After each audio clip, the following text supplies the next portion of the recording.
Dans le cadre du renforcement de la diplomatie parlementaire entreprise avec plusieurs pays du monde, l'Assemblée nationale de la République démocratique du Congo va diligenter une mission parlementaire à Kampala, en Ouganda, du 12 au 19 novembre 2024. Le président de l'Assemblée nationale, accompagné du rapporteur Jacques Joly, a donné ses orientations et fixé les termes des références de cette mission au cours d'un échange le lundi 11 novembre 2024 avec les députés nationaux membres de cette délégation. C'est avec la bénédiction de la plénière qu'une délégation des 11 députés nationaux, conduite par l'honorable Lambert Mende Omalanga, se rendra à Kampala avec pour mission d'échanger avec les autorités parlementaires ougandaises et les groupes d'amitié RDC-Ouganda sur les renforcements de la diplomatie parlementaire constructive pour la paix entre les deux pays. Nous sommes venus rencontrer le président et les membres du bureau qui l'entourait pour recevoir les termes de référence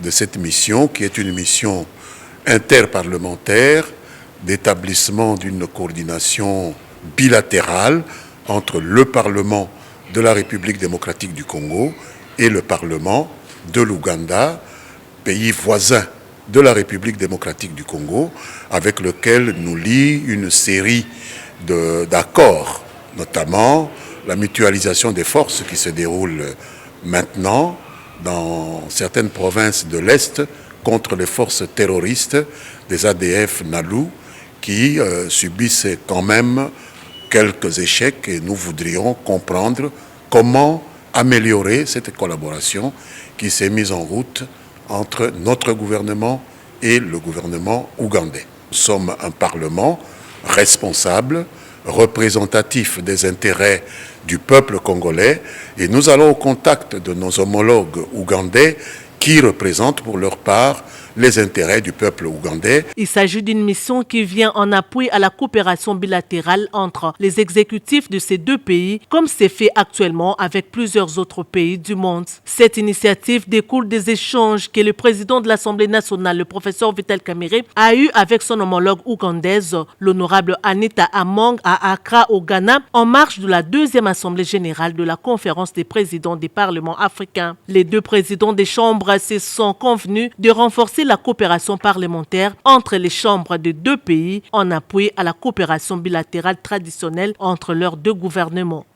Le président de l'Assemblée nationale, le professeur Vital Kamerhe, accompagné du rapporteur Jacques Joly, a rendu une visite surprise à la commission socio-culturelle qui tenait sa troisième réunion le 11 novembre 2024 dans la salle de banquet du Palais du Peuple. C'est pendant qu'il faisait la ronde des quelques locaux récemment réhabilités par le bureau de l'Assemblée nationale que le speaker de la Chambre basse du Parlement a débarqué dans la salle de banquet à la surprise et joie de tous les membres de cette commission. Sur place, le président Vital Kamerhe a prodigué quelques conseils en les appelant à travailler dans l'harmonie. Il a par la suite donné quelques orientations sur le travail que le bureau de l'Assemblée nationale attend de cette commission, l'une des plus importantes. Il faut entretenir l'homme. Nous devons mettre le moyen pour relever les secteurs de la santé et de l'éducation. J'ai instruit les membres de l'ECOFIN pour que ces deux secteurs puissent bénéficier de beaucoup de moyens dans les budgets 2025, a déclaré le président de l'Assemblée nationale. Peu après cette visite surprise, le président de l'Assemblée nationale, le professeur Vital Kamerhe, a échangé dans son bureau avec les membres du bureau de la commission socio-culturelle conduit par l'honorable Dorothée Madia, venue lui faire part de l'organisation interne de cette commission permanente qui comptera en premier lieu 4 sous-commissions, à savoir santé, éducation, travail et la sous-commission culturelle. Au niveau de l'Assemblée nationale,